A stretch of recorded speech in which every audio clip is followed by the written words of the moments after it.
எல்லோருக்கும் வணக்கம் நண்பர்களே. முதல்ல நல்ல செய்திகள் குறைவா இருந்தது. அதனால மார்க்கெட் பெருசா ஏறல. ஆனா இப்ப நல்ல செய்திகள் நிறைய இருக்கிறதுனால மார்க்கெட் டபுள் டபுளா ஏறுமா அப்படின்ற ஒரு எதிர்பார்ப்பு வருது. அதாவது அடுத்த வாரத்துல 200 பாயிண்ட் 200 பாயிண்டா ஒரு 2 நாள் ஏறினா போதும். டபக்குன்னு 25,000க்கு பக்கத்துல நம்மளுடைய நிஃப்டி என்பது வந்துரும்.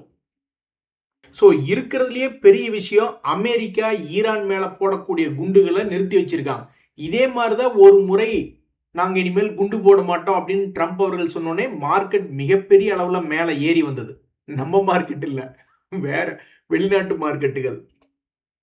நம்ம ஏறி வந்தது ஒரு 200-300 பாயிண்ட் அப்படின்ற மாதிரி தான் ஏறி வந்தோம். ஸோ கரெக்டா நிஃப்டி வந்து 200 டேஸ் மூவிங் ஆவரேஜ் கிட்ட இருக்கு.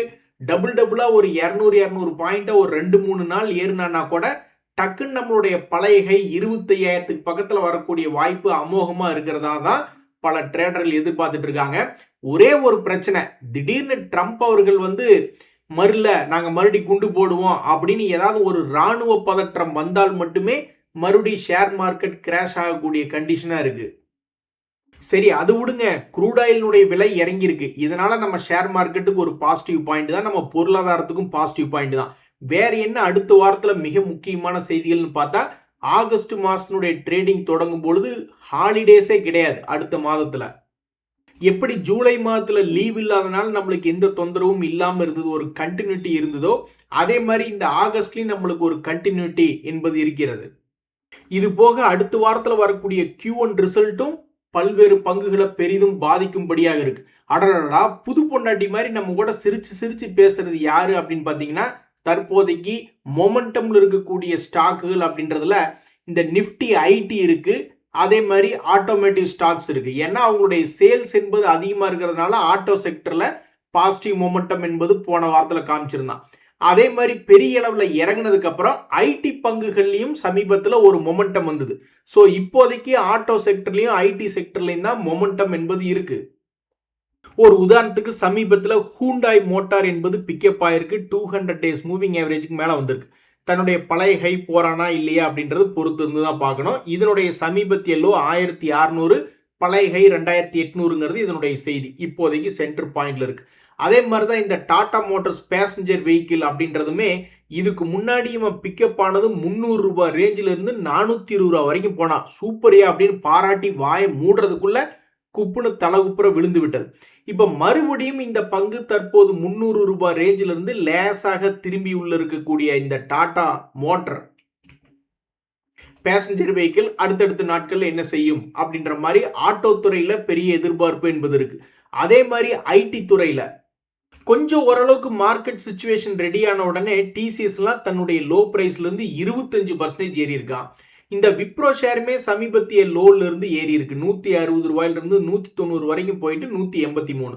ஸோ இவங்கெல்லாம் ரிவர்சல் போட்டிருக்கிறதுனால இந்த ஆட்டோ துறையில ஐடி துறையில தொடர்ந்து அடுத்தடுத்த வாரங்கள்ல ஒரு மொமெண்டம் வருமா அப்படின்றதான் இப்போ ஒரு பெரிய எதிர்பார்ப்பா இருக்கு.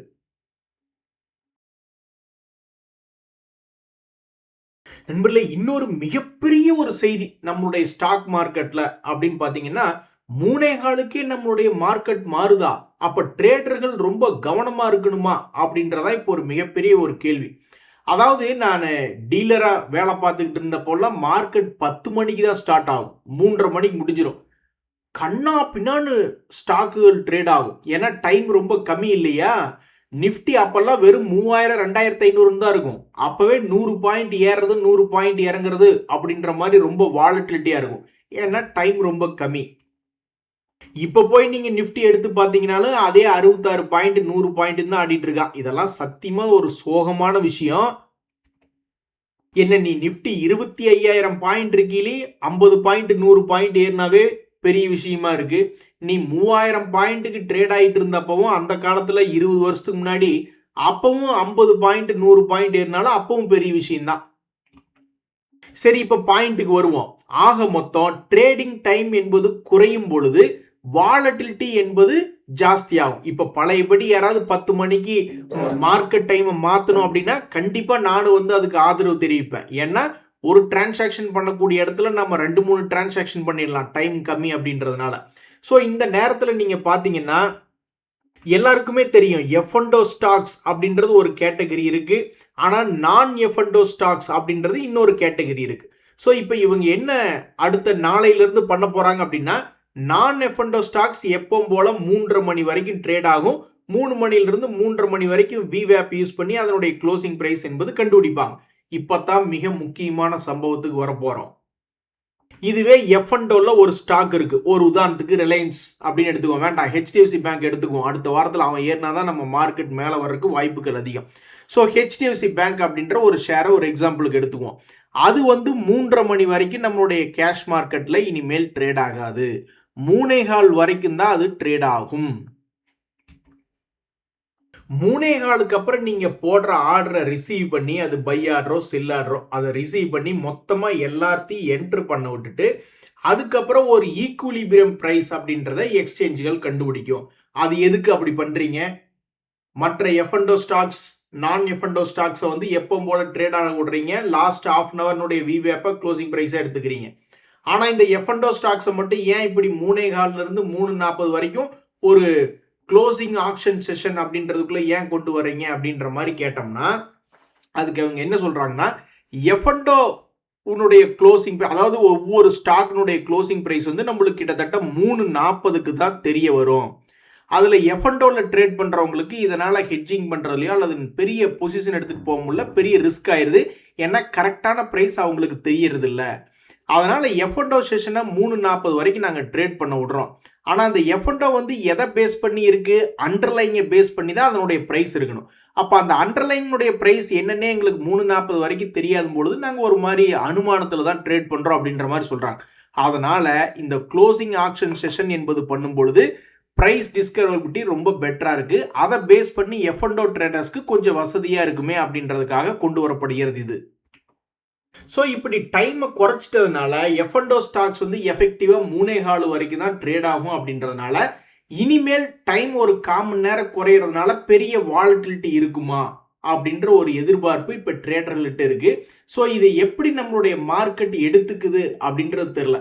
அதனால நாளைக்கு தேதி இது பழகிற வரைக்கும் எதுவுமே புதுசான எல்லாத்துக்குமே, அதனால ட்ரேடர்கள் ரொம்ப கவனமா இருக்கணும் அப்படின்றதான் இப்போ ஒரு முக்கிய அறிவிப்பா இருக்கு. ஆனா ஒண்ணுங்க, 10 மணிக்கு ஓபன் ஆயிட்டு இருந்த ஷேர் மார்க்கெட்டை கொண்டு 9 மணிக்குன்னு கொண்டு வந்தாங்க. அப்பவே ஷேர் மார்க்கெட் மேல இருந்த ஒரு ஆர்வம் என்பது நிறைய பேருக்கு குறைஞ்சிருச்சு. 10 மணிக்கு தான் உங்களுக்கு ஆபீஸா, 3:30க்கே முடிஞ்சிருமா அப்படின்ற மாதிரி ஒரு கெத்தா இருந்தது. அதுக்கப்புறம் 9 மணிக்கு ஸ்டார்ட் ஆகிறது கமாடிட்டி மார்க்கெட்டையும் சேர்ந்து நாய் விடாத பாடு. சில பேர்லாம் ஈக்விட்டி கமாடிட்டி ரெண்டும் பண்றவங்க காலையில 9 மணிக்கு வந்தா நைட்டு 12 மணி வரைக்கும் இருக்கு வேலை. So all in all time குறைஞ்சிருக்கு மார்க்கெட்டில் எஃப்என்டோ ஸ்டாக்ஸுக்கு ஈக்விட்டி செக்மெண்ட்டில். அதனால் ட்ரேடர்கள் ரொம்ப கவனமாக இருக்கணும். தம்பி, நீ தூங்குற நேரம் அதிகமாயிடுச்சு, எப்போ எந்திரிச்சு வேலைக்கு வருவ அப்படின்ற மாதிரி ஹெச்டிஎஃப்சி பேங்க் ஒரு முறை கீழிருந்து மேலே சம்பாரிச்சு கொடுத்துட்டு மறுபடியும் Q1 ரிசல்ட் சீசன்னால கீழே இறங்கிட்டான். இவன் சீக்கிரம் மேல் நோக்கி ஏறி வந்தால் நம்மளுடைய மார்க்கெட்டுக்கு ஒரு உதவியாக இருக்குன்னு தான் எல்லாரும் பார்க்குறாங்க. பட் இன்னுமே அந்த பங்கு மேல் நோக்கி ஏறி வரல. அடுத்த வாரத்தில் இவன் மட்டும் ஒரு 2-3% ஏறினான்னு வச்சிங்களேன், மார்க்கெட் ஒரு 200-300 பாயிண்ட் ஏறதுக்கு ரொம்பவுமே உதவியாக இருக்கும். அதே மாதிரி இந்த கேஇசி இன்டர்நேஷனல் அப்படின்ற பங்கு கன்ஸ்ட்ரக்ஷன் செக்டரில் இருக்குது. இவங்களுக்கு தொடர்ந்து ஆர்டருக்கு மேலே ஆர்டர் கிடைச்சிக்கிட்டே இருக்குது. அதனால தான் இந்த கேஇசி இன்டர்நேஷனலால் இப்போவெல்லாம் ஒரு 23,500 கோடிக்கு சேல்ஸ் என்பது பண்ண முடியுது. ஆனால் இத்தனை இருந்துமே இந்த ஷேரினுடைய விலைக்கு ஒரு திருப்பு முனை என்பது வரல, ஒரு வேகமா மேலே ஏறி வரல, தொடர்ந்து சரிவிலே தான் இருக்கு. 2025 கூட ஒரு முறை சம்பாரிச்சு கொடுத்துட்டான், தப்பு கிடையாது. 600 to 900 50% சம்பாரிச்சு கொடுத்துட்டான். இப்ப என்னடான்னா மறுபடியும் 468 ரூபாய்க்கு சுத்திக்கிட்டு இருக்கிறவன் பழைய 900 ரூபாய் கிட்டத்தட்ட 100% ஏற வேண்டியது இருக்கு. ஆனா அந்த வேலையை பண்ணாம தொடர்ந்து சரிவடைந்து தற்போதைக்கு 468 ரூபாயில ட்ரேட் ஆகி கொண்டிருக்கக்கூடிய இந்த கேஇசி இன்டர்நேஷனல் அப்படின்ற ஷேர்ல நிறைய பேர் என்ன எதிர்பார்க்குறாங்கன்னா, இது லாபம் செய்யக்கூடிய ஷேரான்னு எதிர்பார்க்குறாங்க. ஆமா, இது 193 கோடி போன குவார்டர்ல லாபம் கொடுத்துருக்கான். இனி வரக்கூடிய Q1 ரிசல்ட் சீசன்ல இதே மாதிரி அபாரமாக 200 கோடியெல்லாம் லாபம் பண்ணிட்டானே ஒரு பெரிய ஆள் தான்.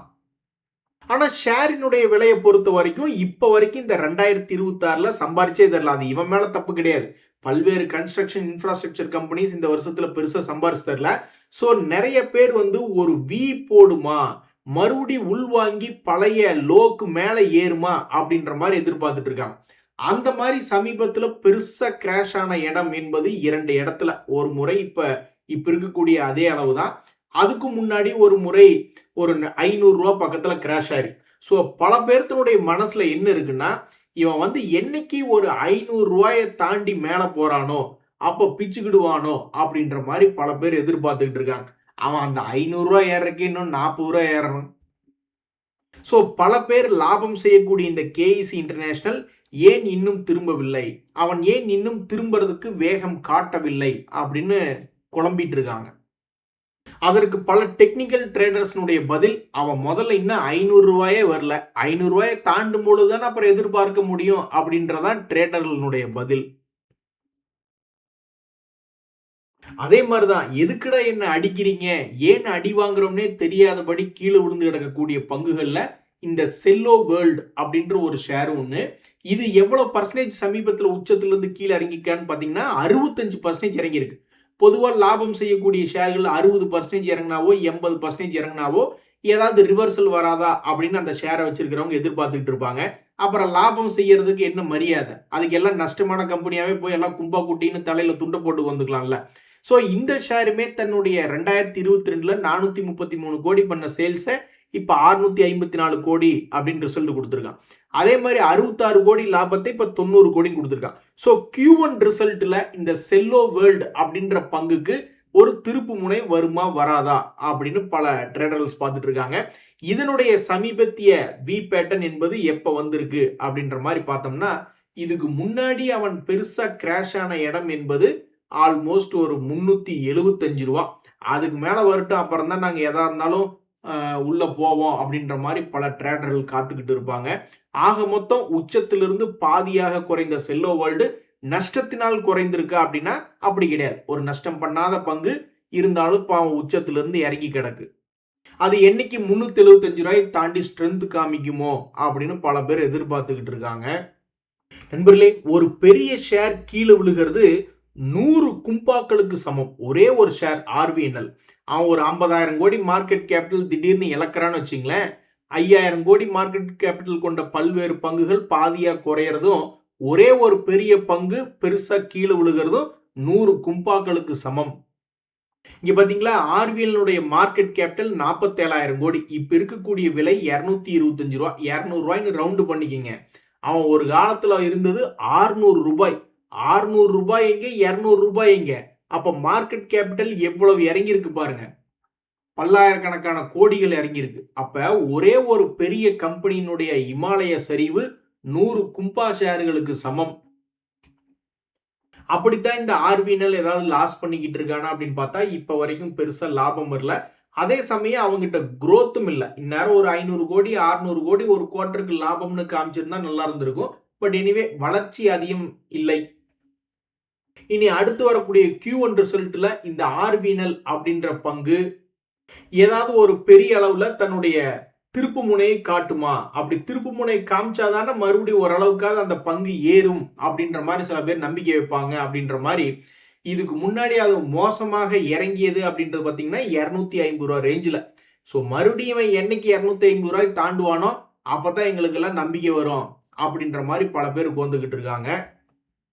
மார்க்கெட்ல வேறு என்ன தகவல்கள் அப்படின்னு பாத்தீங்கன்னா, என்ன சொல்ற செல்லத்தாயி உண்மையாவா அப்படின்ற மாதிரி நல்ல பங்குகள் என்னைக்கு கீழே போனாலும் 200 டேஸ் மூவிங் ஆவரேஜுக்கு கீழே மறுபடியும் ஓரளவுக்கு பிக்கப் ஆகி மேலே வர்றான் அப்படின்றதுக்கு ஒரு அடையாளமாக இந்த மஹிந்திரா அண்ட் மஹிந்திரா ஷேர் சமீபத்தில் இப்போத்தாங்க மே மாசமோ ஜூன் மாசத்துலயே வந்து 2,800 ரூபாயில வந்து விழுந்தான். இப்போ நம்ம மெஷர் பண்ணி பார்த்தோம்னு வச்சுங்களேன், எவ்வளோ பர்சன்டேஜ் ஏறி இருக்கான் அப்படின்னா 17% ஏறி இருக்கான்.